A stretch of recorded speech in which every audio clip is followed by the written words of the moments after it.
Terence Beaumont was 42 years old, and he carried one belief closer than anything else he owned. A man who plants deep roots does not need to announce what he is growing. He had trusted that belief for 8 years. 8 years of pre-dawn alarms and red Texas clay under his fingernails and sweat that started before most people's coffee was brewed. 8 years of watching his wife look through him the way you look through a window you have forgotten is even there. Then, on a Wednesday evening in September, standing in the kitchen of their house on River Oaks Boulevard in Houston, he heard 26 words that turned every one of those 8 years into something sharp and final. "Terence, honestly, you embarrass me. You smell like mulch. Stay home tonight. I am taking Brandon." She did not raise her voice. That was the part that stayed. She said it the way you would tell a dog to get off the furniture. Quietly, without hesitation, as if the instruction had been obvious for a long time, and she was simply tired of not saying it. What Gwendolyn Beaumont did not know, what she had never once considered worth investigating, was that the man she had been introducing at cocktail parties as "my husband, the yard guy," held 41% of the architecture firm she believed she had built from nothing. Tonight, at the Pinnacle Design Group's annual black tie fundraiser at the Hotel Granduca on Uptown Park Boulevard, she was about to learn what it costs to underestimate a man for 8 years. Before we go further, if you have ever poured yourself into someone who never stopped to wonder what you were made of, stay right here. The first thing most people registered about Terence Beaumont was his size. Not fat. Built. The dense, earned thickness of a man who has spent 20 years lifting what the earth produces. Shoulders that filled a doorway without trying. Hands that could palm a basketball and frequently palmed 40-pound bags of topsoil instead. But if you looked past the size, which most people did not, you noticed his eyes. Brown, steady, the kind of eyes that had already finished thinking about whatever you were still working up the nerve to say. He moved through the world at a speed that made impatient people uncomfortable and patient people feel safe. Psychologists have a term for what happened next: halo effect, in reverse. When a single visible trait, the dirt, the work boots, the truck with the company logo, becomes the lens through which every other quality is filtered downward. Strong becomes simple, quiet becomes empty, generous becomes naive. Gwendolyn Beaumont had been filtering her husband through that lens for 5 years. It was the second Wednesday of September. Houston was doing what Houston does at the tail end of summer. Hot enough to punish you for existing outdoors. Humid enough to make the punishment personal. The live oaks along River Oaks Boulevard had that exhausted, dark green heaviness they get in late summer when even the trees seem ready for October. Somewhere on the block, a lawn crew was running a blower. The sound of maintenance nobody notices until it stops. Terence had been at a job site in the Heights since 5:30 that morning. 14 hours. A full landscape renovation for a property on Harvard Street. Retaining walls, drainage correction, 60 yards of decomposed granite, and a client who changed her mind about the stone color twice before lunch. He was tired in the way men who work outside get tired. Sunburned across the back of the neck. Dehydrated in ways water only half fixes. But it was an honest tired, the kind that sits in your muscles like evidence of something real. He came through the side door, set his keys on the counter, and smelled Dior before he saw anything. Then he saw everything. Gwendolyn stood in front of the hallway mirror in a black off-shoulder gown, hair pinned in the architectural style she preferred for formal events. Everything about her was precise, calibrated, lit from within by the particular energy of a woman who has spent 2 hours preparing to be looked at. Beside her, adjusting his cufflinks with the relaxed entitlement of someone who has been in this house before, stood Brandon Hale. 28. Slim-fitted navy suit, the kind of jaw that gets promoted before the resume catches up. One hand rested on Gwendolyn's lower back with a familiarity that was not accidental. Nobody moved for 3 seconds. Then Gwendolyn turned. Her gaze traveled from Terrence's mud-caked boots to his sweat-darkened collar with the slow, clinical assessment of a woman inventorying something she has already decided to discard. Terrence, honestly, you embarrass me. Look at yourself. Mulch on your shirt, dirt in your hair, smelling like a construction site. Tonight is the pinnacle fundraiser, and I need someone who belongs in that room. Brandon is what I should have been seen with all along. She turned back to the mirror and adjusted an earring without waiting for a response. I married a landscaper. That was my mistake. I do not intend to keep advertising it. The door closed. The hallway light buzzed the way it always did. A faint electrical hum Terrence had been meaning to fix for 2 months. He stood alone in the kitchen. The counter was cold under his palms. Her perfume hung in the air like the memory of someone who had already decided to leave a long time ago, but hadn't bothered to mention it. 8 years. That is what 8 years sounds like when they collapse into 26 words. He did not shout. He did not slam a cabinet. He did not feel small, because there is a kind of man who has been built from the inside by work and patience and time, and when contempt arrives, it simply finds no surface to land on. It slides off. Not because he doesn't feel it, but because what he is made of is denser than what was thrown. He knew what was in his accounts. He knew whose name appeared on documents Gwendolyn had never once asked to see. He stood there for a moment, then smiled. Just barely. The private smile of a man whose silence is about to become the loudest thing in the room. He went upstairs, showered the clay from his hands and the dust from his hair, opened the closet. The charcoal suit had been hanging there for a month, picked up from a tailor on Westheimer Road, without mentioning it to anyone. Italian wool, simple cut.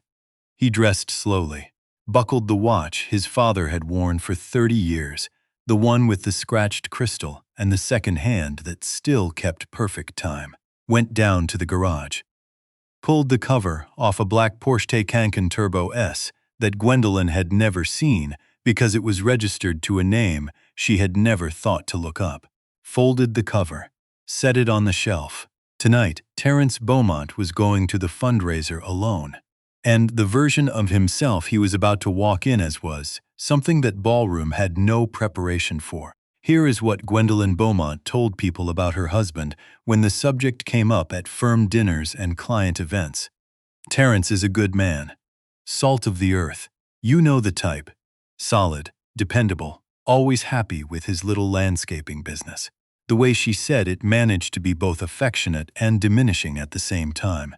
The warmth was real. The respect was not. Psychologists call this patronizing affirmation.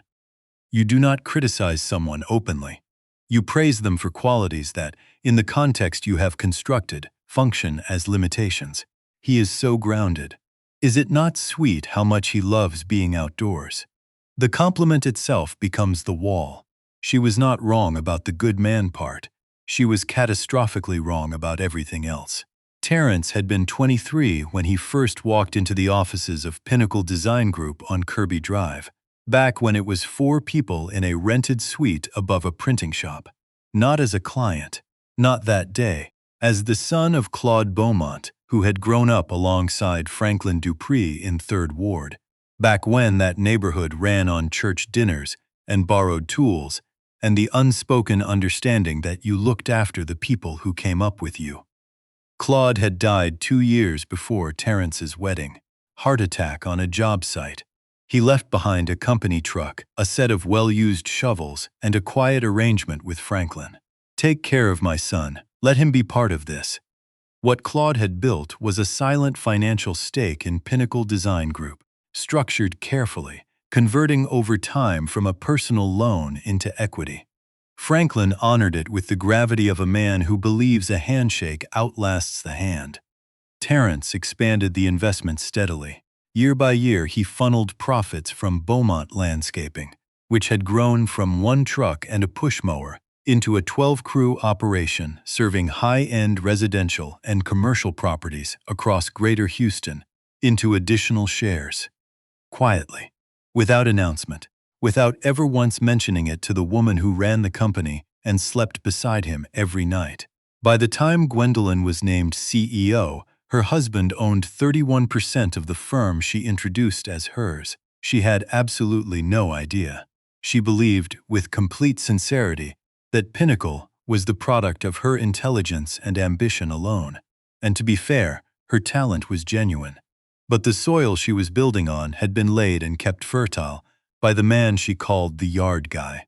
This is what psychologists refer to as the fundamental attribution error. You see a man with dirt on his boots and calluses on his palms, and you write the rest of the story yourself. You never ask what he might be building in the places you have not looked. Gwendolyn had never looked. 4 days before the fundraiser, Terrence came home early. Overcast Tuesday, the kind of heavy gray sky that makes Houston feel like the inside of a closed jar. He came in through the garage and heard her voice through the study door. Low, precise, the register she used for strategy calls. Do not worry about the timeline, Brandon. The attorney has everything drafted.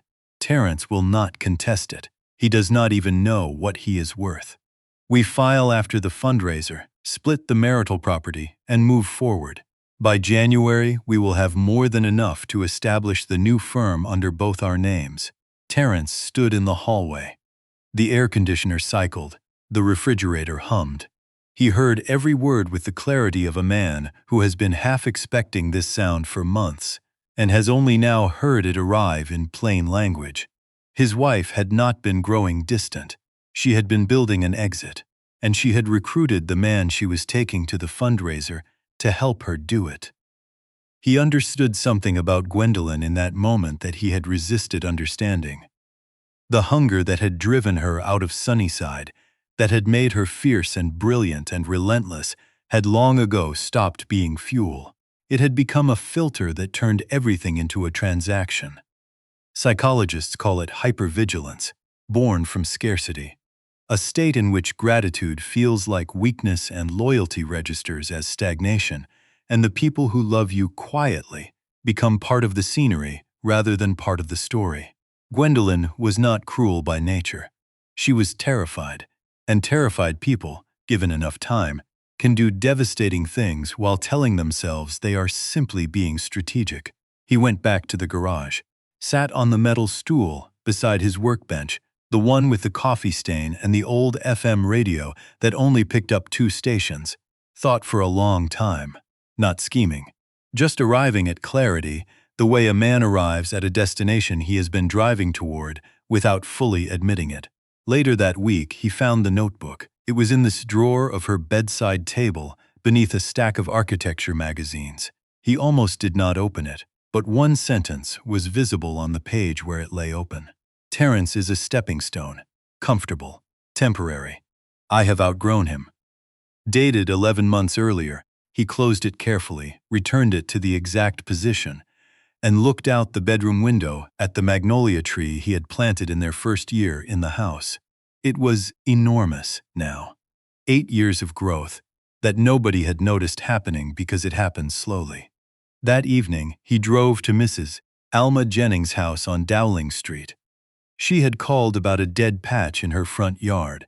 He knelt in her grass for an hour, testing soil pH and replacing a section of sod while she brought him sweet tea and told him about her great-niece who had just gotten into nursing school. When she reached for her wallet, he shook his head, just being neighborly. On the way home, he stopped at the Western Union on Wheeler Avenue and wired $3,000 to a family in Kashmir Gardens. Single mother, 2 kids, a tuition gap that was about to close a door on the older one, no return name, no note. He did these things the way he always had, without ceremony, without expectation, without needing them to carry any weight beyond what they were. That night, he looked at the charcoal suit hanging in the closet, thought about his father's hands, picked up his phone and texted Franklin Dupree. I will be there Wednesday. Save me a seat at the front. The response came in 4 seconds. Been holding it. What Terrence had been quietly assembling and what Gwendolyn was about to walk directly into was the kind of reckoning that does not just end a marriage.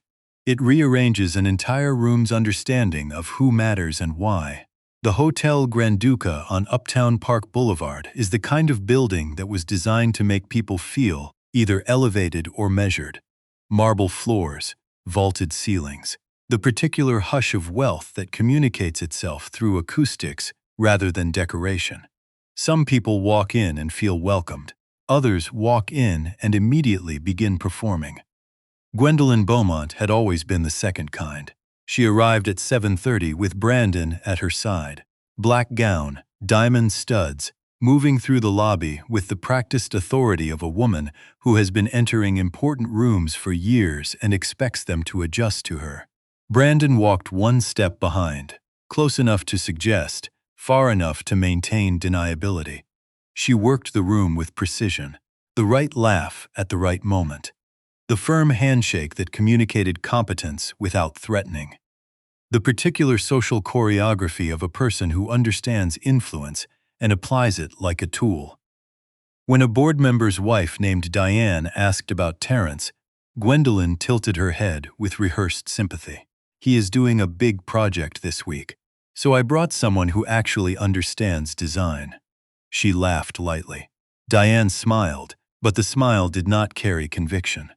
Across the room, a junior partner leaned toward a colleague and murmured, "Was her husband not supposed to come?" His colleague shrugged. "She said he does not really do these things," or something like that. This is what behavioral scientists call social comparison orientation, at its most destructive. When your worth is defined entirely by how you appear relative to the room, you lose the ability to recognize value that does not perform. Terrence did not perform. He did not glitter. He did not register on the scale. Gwendolyn used to measure everything. And so, to her calibrated eye, he registered as irrelevant. What she never considered was the possibility that the scale itself was broken. Dinner was served at 8. One chair at the head table sat conspicuously empty, reserved but unoccupied. Two people noticed. Franklin Dupree, when asked, nodded once and said nothing. At 9:15, Franklin stepped to the microphone. He did not tap it or clear his throat. He simply began speaking, and the room quieted the way. Rooms quiet for men who have never in their lives needed to raise their voice to be heard. Good evening. Before we begin the formal program, there is a recognition that is considerably overdue, one I have waited a long time to make. Gwendolyn set down her wine glass. Something in his tone registered. Not alarm, not yet, but a sharpening. I want to invite to this stage the man who has been, since this company's most vulnerable early days, its most significant and most silent financial architect.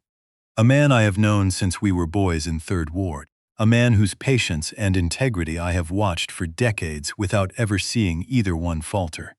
He looked toward the back of the room. "Terrence Beaumont, come on up." 3 seconds of silence, then heads turned, and from the back of the ballroom, moving through the parted crowd with the unhurried calm of a man who has no reason to rush because everything he needs is already inside him, came a tall, broad-shouldered figure in a charcoal suit. Gwendolyn's hand froze on the stem of her glass. Brandon leaned in. "Is that?" "Do not," she said. Her voice was flat. Terrence reached the stage. He and Franklin shook hands, the kind of grip that has 30 years of trust built into it. Then Terrence stepped to the microphone and looked out at the room. He let the silence hold. Not for drama, because he was simply not in a hurry. "My name is Terrence Beaumont. I run Beaumont Landscaping out on Telephone Road. Most days I have red clay under my fingernails and grass stains on my knees. I mention that not as an apology, just as context. A few warm laughs, the kind that come from recognition rather than politeness. 8 years ago, through my relationship with Franklin Dupree, I began providing capital to Pinnacle Design Group at a time when this company had more ambition than operating cash. What started as a private loan became equity. Over those 8 years, I invested $14 million into this firm. The murmuring deepened. Chairs shifted. I did not do this for recognition. I did it because I believed in what Franklin was building, and I believed the work mattered. He paused. I am sharing this tonight because circumstances have made anonymity no longer an option. As of last Friday, I acquired an additional 10% of Pinnacle shares. My total ownership stands at 41%. I am the largest single shareholder of this company. The room did not erupt. It went still, and in that stillness, slowly, involuntarily, every head turned toward Gwendolyn Beaumont. She did not move. The wineglass was still in her hand, held so rigidly. The surface of the liquid did not tremble because her grip was absorbing everything. What was happening inside her at that moment has a clinical name: cognitive dissonance at the point of structural failure. The instant when the story you have maintained about your own life becomes so violently incompatible with the facts that the mind cannot hold both versions at once. For 5 years, her story had been "I built this." He was background noise. That story had just been demolished, quietly and completely, in front of 200 people. "I am also announcing tonight," Terrence continued, "the creation of the Beaumont Roots Foundation. Scholarships, vocational training, and mentorship for young people in 3rd Ward and Sunnyside. My father grew up in those neighborhoods. He believed what you plant should outlive you." He stepped back from the microphone. The applause began slowly and built into something genuine. Several people stood before they seemed to have decided to. Franklin was smiling, the smile of a man who has held a secret for a very long time and is watching it do exactly what he always knew it would. At her table, Gwendolyn sat perfectly still, while the architecture of her self-understanding rearranged itself around a truth she had never bothered to look for. Brandon leaned close, voice stripped of its usual polish. "Gwen, did you know about any of this?" She said nothing, because there was nothing that could be said. Terrence walked to the head table, to the chair that had been waiting for him beside Franklin, and sat down. What he revealed next, about Brandon, about the money, and about something he had quietly done for the woman Gwendolyn loved most in the world, is what made several people in that ballroom press their hands to their mouths. A particular kind of quiet had settled over the room. Conversations had technically resumed. Waiters circled. Someone near the entrance was discussing upcoming project bids in a voice that nobody was tracking. But underneath everything was a hush that had not been there an hour before. The air had changed weight. Gwendolyn sat straight, years of composure training holding her upright like scaffolding. Brandon had emptied his water glass twice and was now working on a 3rd pour of wine, which told its own story. Across the room, Terrence sat at the head table, speaking quietly with Franklin. He was not looking at Gwendolyn. The absence of his attention was somehow worse than any stare would have been. Psychologists call this anticipatory regret. Not pain from what has already happened, but from the sudden, irreversible understanding of what you have already set in motion and cannot take back. Gwendolyn's plans, her attorney, Brandon's confident phone call about filing dates, all of it still existed, but it now sat inside a context that had completely changed shape around it. She was the CEO of a company in which her husband was the majority shareholder, and she had been preparing to claim his assets in a divorce she assumed he would not understand well enough to contest. At 9:45, Franklin returned to the podium. "I am sorry to interrupt the evening again, but there is a matter of professional integrity the board has determined should be addressed tonight." He nodded toward the projection screen. A financial document appeared, detailed, tabular, the kind of document that makes accountants lean forward and everyone else go very quiet. Over the past 14 months, Pinnacle Design Group identified significant discrepancies in subcontractor billing routed through a procurement account managed out of our Galleria office. The forensic audit completed 3 weeks ago traced $1.9 million in fraudulent invoicing to the individual responsible for vendor management and project cost approvals. He looked up. Brandon Hale. The name landed like a stone dropped into still water. Brandon went rigid. His face moved through several expressions in rapid succession: surprise, calculation, denial, before settling into a fixed look that was doing an enormous amount of work. Heads turned toward his table. Slowly. With the particular deliberateness that transforms a turn of the head into a verdict, Gwendolyn stared at him. This was a different expression from the one she had worn earlier. That had been the shock of a collapsing narrative. This was colder. This was the face of a woman realizing that the man she had chosen over her husband had been using her the entire time as an access point. Not as a partner, as a door. This is what researchers identify as instrumental manipulation. Charm deployed not from affection but from strategy. Brandon had not chosen Gwendolyn because she was exceptional. He had chosen her because she was the CEO of a company with procurement accounts he could reach. The board has referred its findings to the Harris County District Attorney's Office, Franklin said. Mr. Hale will address these findings through the appropriate legal channels. He paused. But that is not the most important thing I need to share tonight. Near the side of the room, at one of the auxiliary tables, a woman sat with her hands folded in her lap. Perhaps 65, small, dignified, wearing a dress that was clean and pressed but not new. The kind of face that has carried more than its share for a very long time, without once asking for the weight to be acknowledged. Her name was Ruth Kinsey, Gwendolyn's mother. Ruth had raised Gwendolyn alone in Sunnyside, working split shifts at a hospital cafeteria and a dry cleaner, teaching her daughter through exhaustion and example that you claw for everything because nothing comes free. She was the engine behind Gwendolyn's drive. She was also, 19 months ago, facing a diagnosis that no amount of drive could outrun. Stage 4 kidney disease. The treatment costs, the dialysis, the specialist consultations, the medications had exceeded her insurance by a margin that turned the gap into a canyon. Gwendolyn had told colleagues her mother was managing.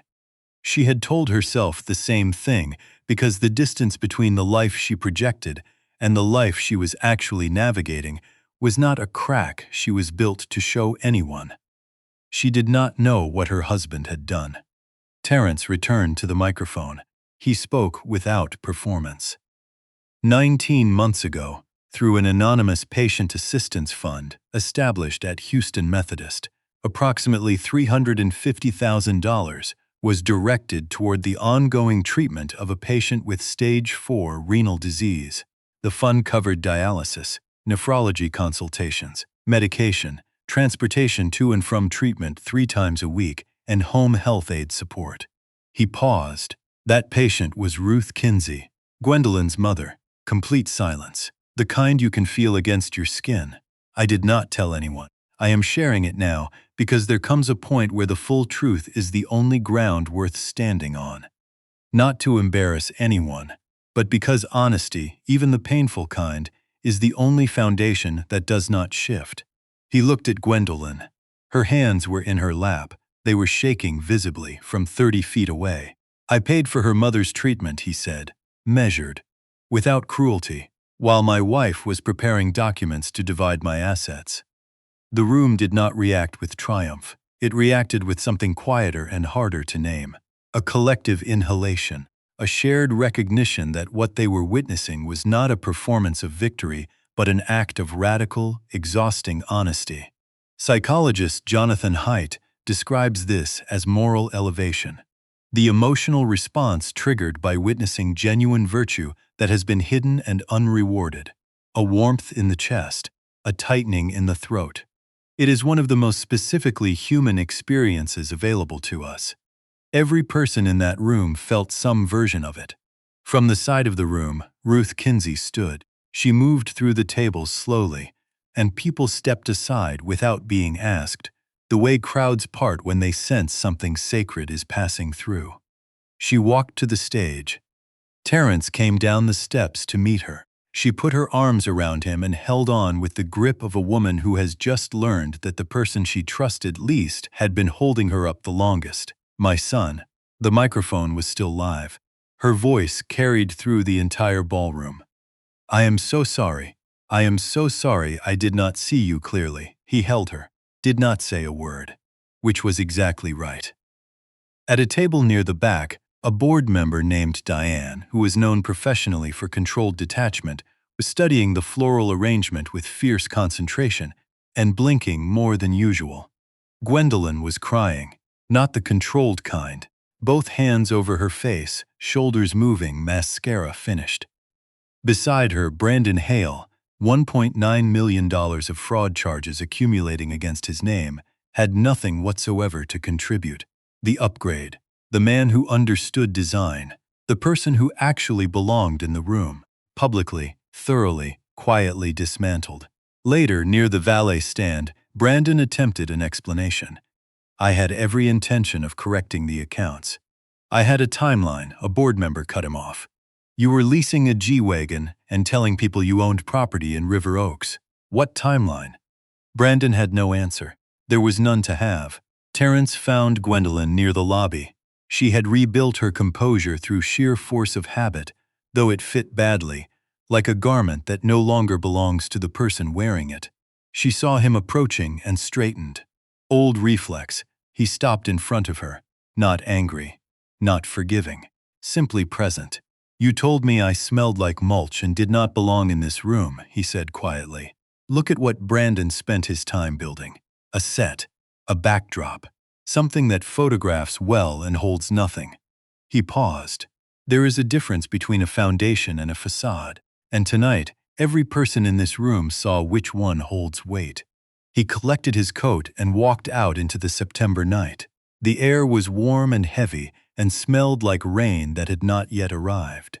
Houston being Houston.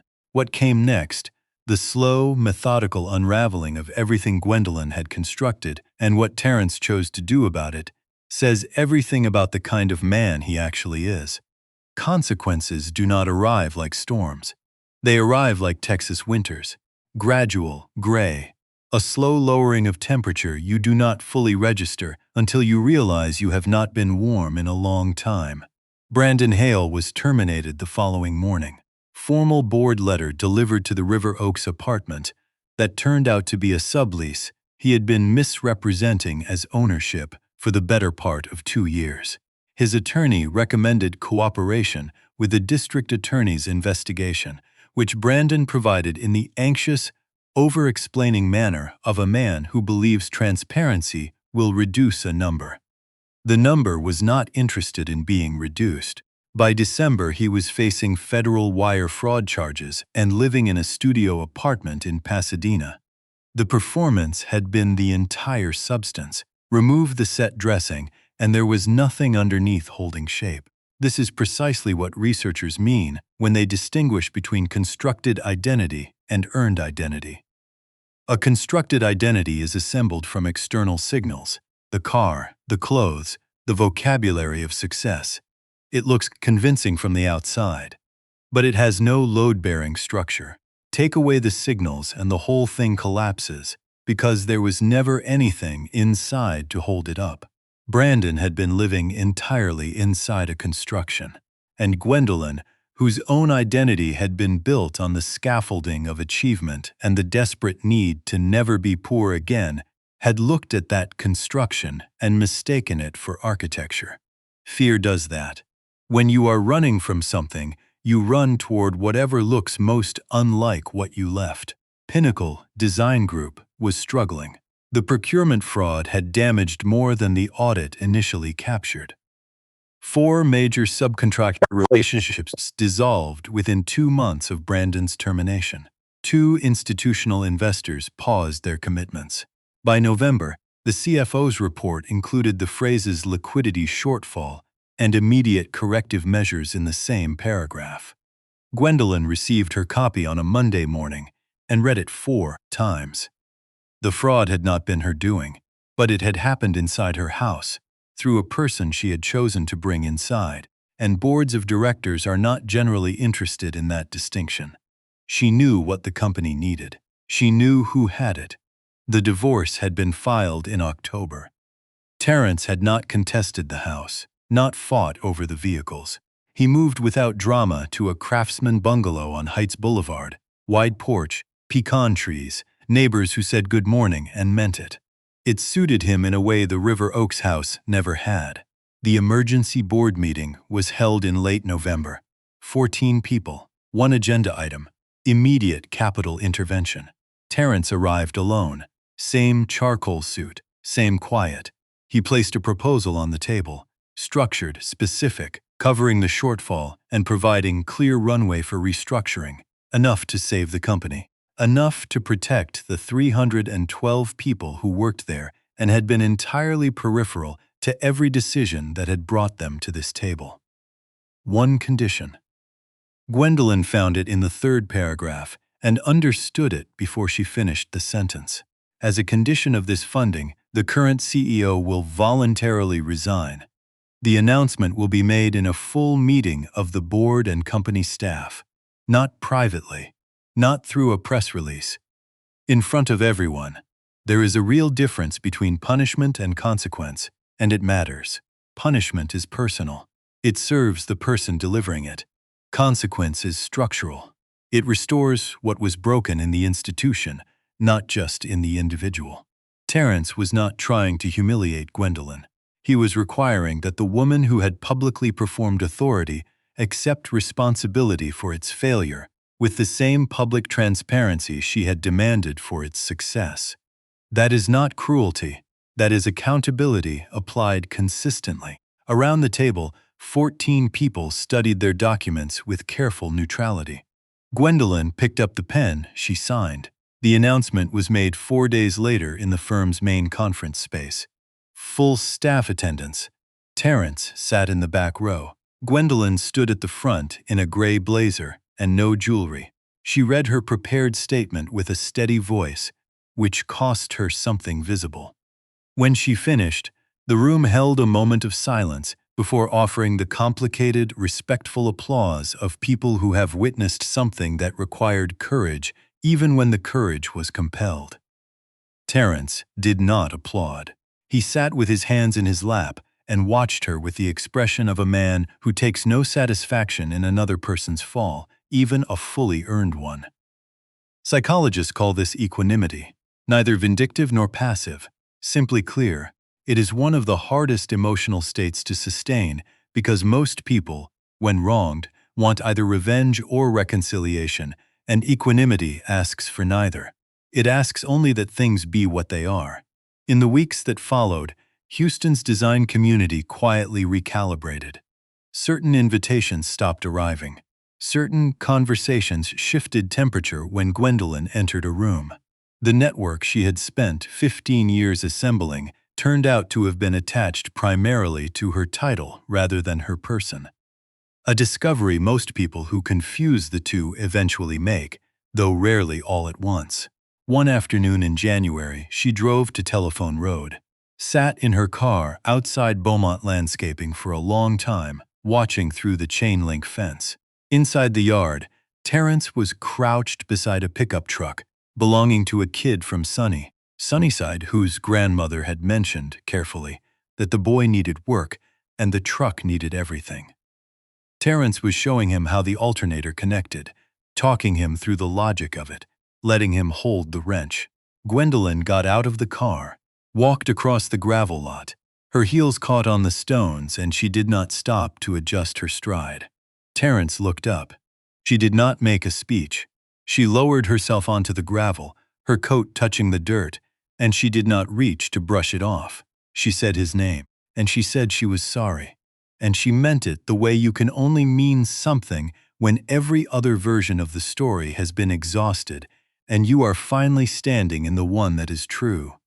Terrence stood slowly, wiped his hands on the shop rag with the deliberate patience of a man who does not rush, looked at her for a long moment, the good coat on the gravel, the face with nothing left in it.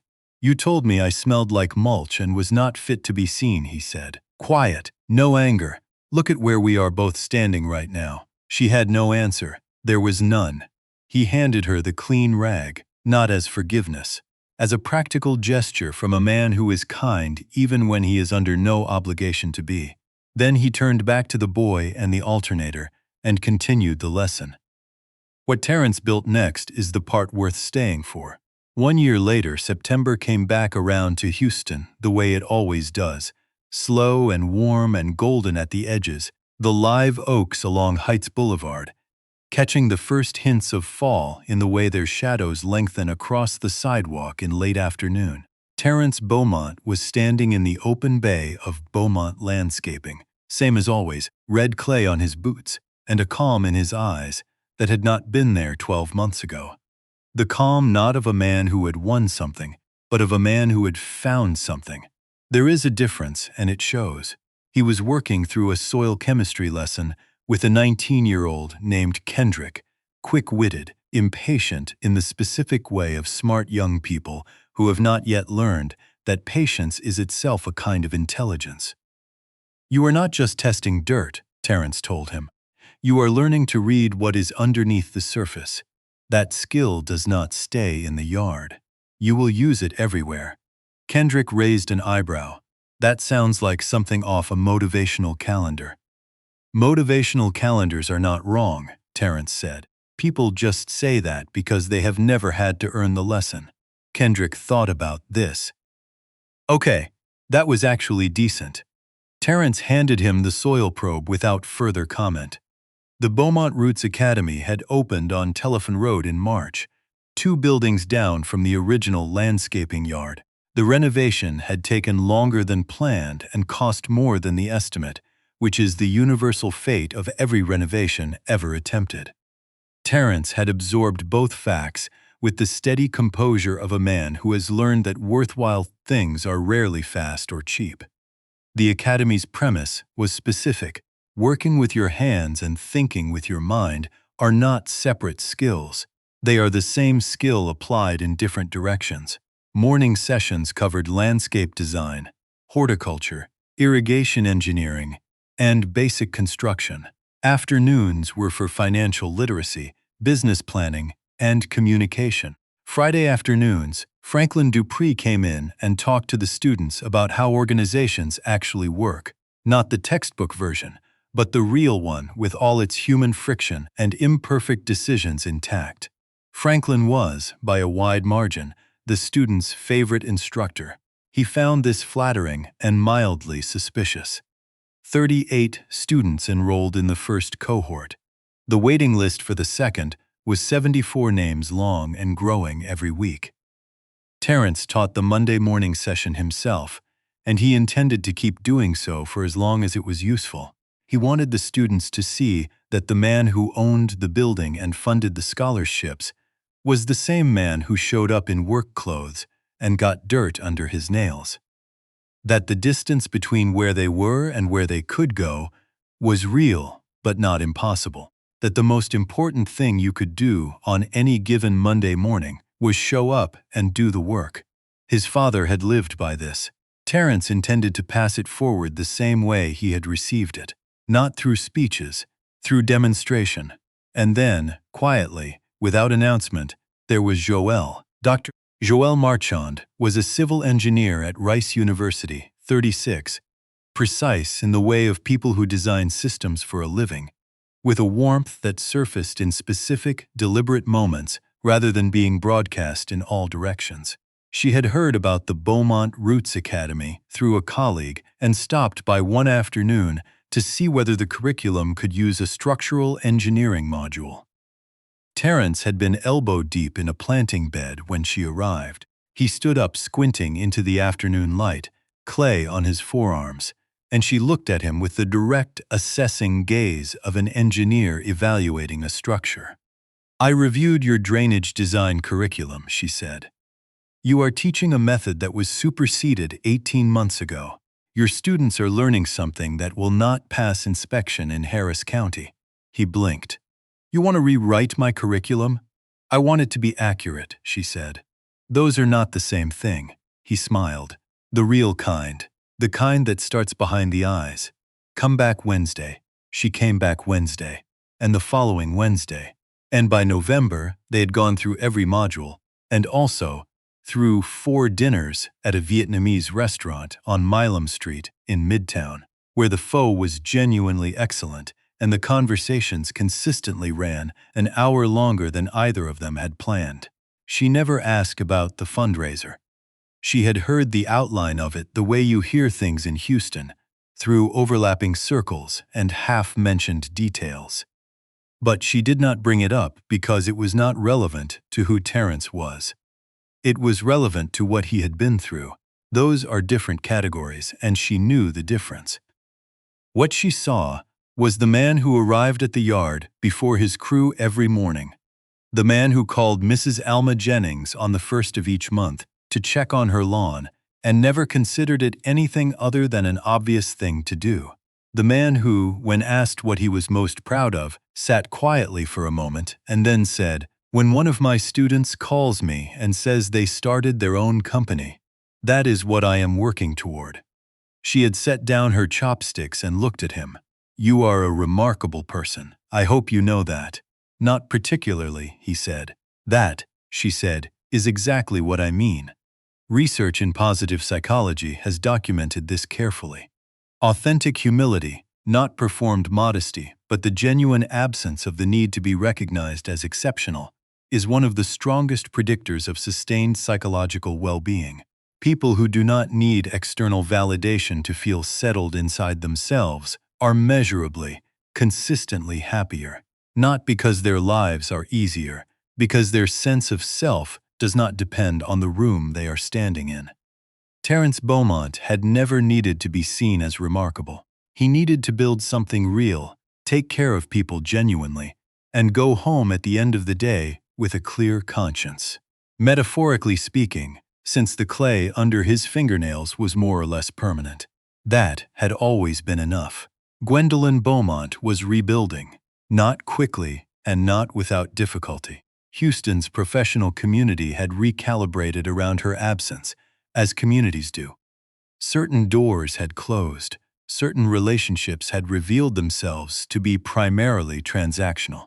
The fear that had driven her entire adult life was still present, but it was sitting in a quieter room now, no longer able to drown out everything else. She had begun seeing a therapist in the medical center, which she had resisted for years on the grounds that she did not need it, a reason therapists hear frequently. She was learning, slowly, and at significant personal cost, the difference between ambition and survival instinct, between choosing what you want and running from what you fear, between the appearance of strength and the actual practice of it. Whether she would fully arrive at that understanding was a story still being written. But she was at least finally writing it honestly. Ruth Kinsey called Terence every Sunday evening. She called him son every time, and she meant it more each week.